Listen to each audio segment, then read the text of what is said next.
सुजलाम सुफलाम Malay शीतलाम, इसके बाद तुम बताओ।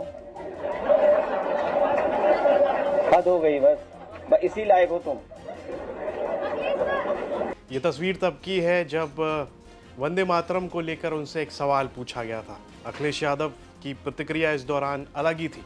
इस सवाल को उन्होंने राजनीतिक संदर्भ में लिया और पत्रकार से सवाल के जवाब में सवाल करने के अंदाज में बात रखी, और ये सब उसी दौरान हुआ। यानी अखिलेश यादव का जवाब ऐसा नहीं था, एक सवाल पर उन्होंने हल्के अंदाज में बात को टाल दिया, जबकि वंदे मातरम के मुद्दे पर उन्होंने राजनीतिक जवाब देने की इस दौरान कोशिश की है। आप पूरे वीडियो पर नजर डालिए, इस दौरान हुआ क्या। हम बता चुके हैं, क्लियर कर चुके हैं, हमें तो गाना गाना आता है, तुम्हें नहीं गाना आता है। बताओ, पढ़ दो, गाओ, चलो बताओ, गाओ ना। सुजलाम सुफलाम मलय शीतलाम, इसके बाद तुम बताओ। हद हो गई बस इसी लायक हो तुम। सियासत की चकाचौंध के बीच अखिलेश यादव और डिंपल यादव की एक तस्वीर ने रिश्ते की खूबसूरती की झलक दिखा दी। आसपास कैमरे और माइक है, माहौल पूरी तरह राजनीतिक है, लेकिन दोनों के बीच की सहजता और आपसी समझ साफ नजर आई। कभी एक मुस्कान, कभी आंखों से इशारा, और कभी बिना कुछ कहे ही एक दूसरे की बात समझ लेना। लंबे साथ की यही खासियत होती है, और ये तस्वीर यही सब कुछ बता रही है। राजनीति में दोनों की अपनी अलग पहचान है, लेकिन निजी जिंदगी में एक दूसरे का साथ उनकी सबसे बड़ी ताकत नजर आता है। सियासत के मंच पर भले ही मुद्दे और बयान हावी रहे हैं, लेकिन ऐसे पल याद दिलाते हैं कि बड़े राजनीतिक चेहरों के पीछे भी एक खूबसूरत रिश्ता और मजबूत साझेदारी होती है। तो चलिए, और क्या क्या हुआ इस प्रेस कॉन्फ्रेंस के दौरान, उस पर बात कर लेते हैं। भाई साहब, यूपी में चुनाव अभी दूर है, लेकिन अखिलेश यादव ने अभी से जनता के मुद्दों पर अपनी तैयारी तेज कर दी है। अखिलेश यादव ने पीडीए की बात करते हुए कहा, जो पीड़ित है, दुखी है, अपमानित है, वो पीडीए है। और साथ में इस बार एक नई चीज भी जोड़ी, वो ये कि पी से प्रोटेस्ट भी है। यानी अखिलेश की राजनीति में पीडीए सिर्फ एक नारा नहीं है, बल्कि उन लोगों की आवाज बनने की कोशिश है जो खुद को व्यवस्था में पीछे छूटा हुआ महसूस करते हैं। नजर डालिए। तो जो पीड़ित है, दुखी है, जो अपमानित हो रहा है, वो पीडीए है। और जितना हम प्रेम, दया, अपनापन दिखाएंगे, उतना ही हम पीडीए के लोगों को जोड़ने का काम करेंगे। और पीडीए जो पी है, वो प्रोटेस्ट भी है। तो महिलाओं की बात करें तो समाजवादी पार्टी ने बड़ा ऐलान किया है। अखिलेश यादव ने कहा कि 2027 में समाजवादी पार्टी की सरकार बनने पर यूपी की हर महिला को हर साल 40,000 रुपए दिए जाएंगे। इसलिए मैं आज भरोसा दिलाता हूं कि जहां स्त्री सम्मान समृद्धि योजना लागू की जाएगी, ये आदि आबादी की पूरी आजादी का संकल्प है, और उन्हें हर साल 40,000 रुपए देकर के उन्हें आगे बढ़ाने का काम समाजवादी सरकार में होगा। इतना ही नहीं, इसके साथ इंटरमीडिएट पास छात्राओं को लैपटॉप और स्कूल जाने वाली छात्राओं को साइकिल देने का भी वादा किया। यानी महिलाओं की आर्थिक मदद के साथ साथ बेटियों की पढ़ाई और उनके सफ़र को आसान बनाने का भी जोर दिया गया। और ये सारे वादे किए अखिलेश यादव ने।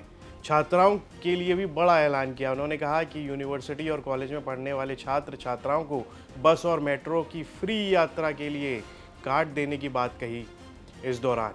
मतलब युवाओं के लिए शिक्षा के साथ साथ आने जाने की सुविधा पर भी उन्होंने फोकस किया। हमारे शहर में, अगर हमारे जो बहनें बैठी वो जानती होंगी, यूनिवर्सिटी कॉलेज में जाने के लिए, यूनिवर्सिटी और कॉलेज में जाने के लिए शहरों में फ्री सेवा बच्चों को, छात्राओं को दी थी पहले भी, और आने वाले समय में भी देंगे। और लखनऊ में जो मेट्रो बनी है, यूनिवर्सिटी और कॉलेज में जाने के लिए उन्हें कार्ड से फ्री भेजने का काम किया जाएगा। और सबसे अहम बात, इस दौरान अखिलेश यादव ने बंद किए 26,000 प्राइमरी स्कूलों को दोबारा शुरू करने की बात कही।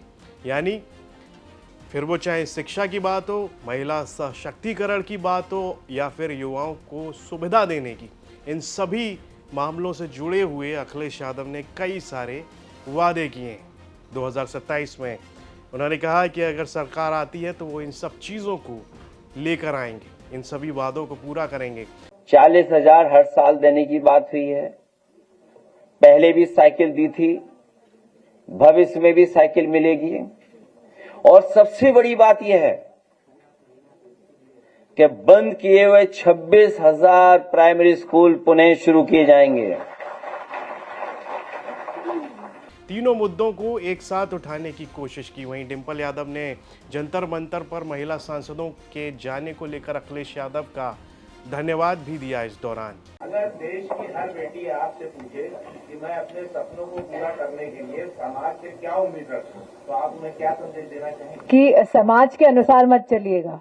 जो समाज कहता है, आपको बंदिशों में बांधने की जो कोशिश करता है, उनको तोड़ते हुए जो आप करना चाहते हैं पूरे पैशन के साथ करें और पूरा अपना डिसिप्लिन और परसिस्टेंस मेंटेन करते हुए जो भी आप बनना चाहते हैं उसकी तरफ आप आगे कदम बढ़ाएं। Thank you. और एक तस्वीर ये भी नजर आई जिसमें देखा गया कि एक तरफ सीमा राजभर हैं, इकरा हसन है, प्रिया सरोज हैं और दूसरी महिला सांसद हैं। उन सभी की मौजूदगी ने भी समाजवादी पार्टी की सामाजिक समीकरण की तस्वीर साफ कर दी। इकरा हसन ने भी इस दौरान मंच पर आकर पीडीए की फुल फॉर्म बताई है। नजर डालिए।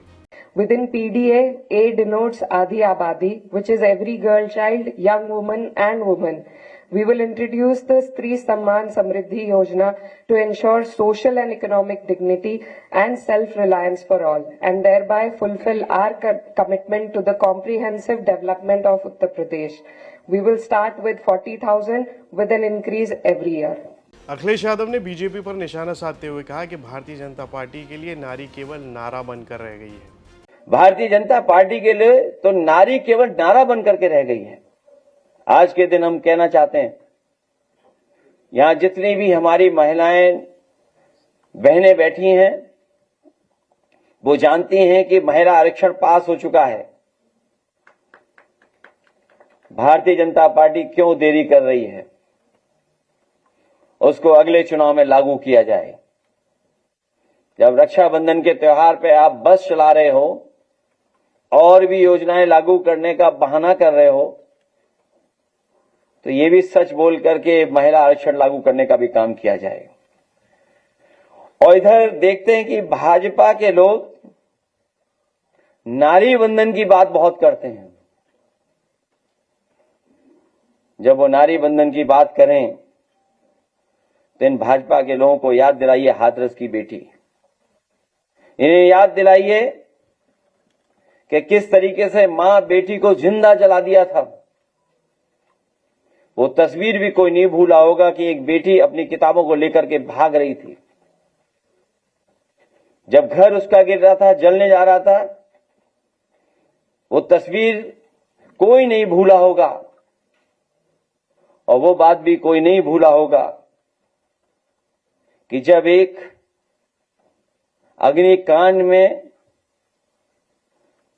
मां के सामने हमारे प्रदेश के मुख्यमंत्री जी क्या कह रहे थे।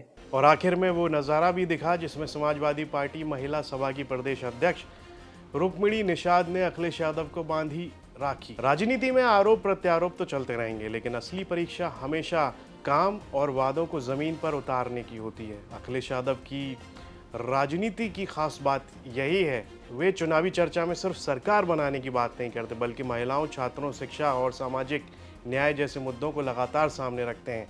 अब 2027 में जनता किसके वादे पर भरोसा करती है ये तो वक्त बताएगा, लेकिन इतना ज़रूर है, अखिलेश यादव चुनाव से काफ़ी पहले ही अपने मुद्दे और अपना एजेंडा जनता के सामने रख चुके हैं। अब मुकाबला सिर्फ चुनाव का नहीं है, वादों को हकीकत में बदलने के भरोसे का भी होगा। इस खबर पर आपकी क्या राय है, इसे लिखा है मैंने यानी मधुर ने। कमेंट बॉक्स में लिखकर ज़रूर बताइएगा। यूपी से जुड़ी तमाम खबरें देखने के लिए आप देखते रहिए यूपी तक।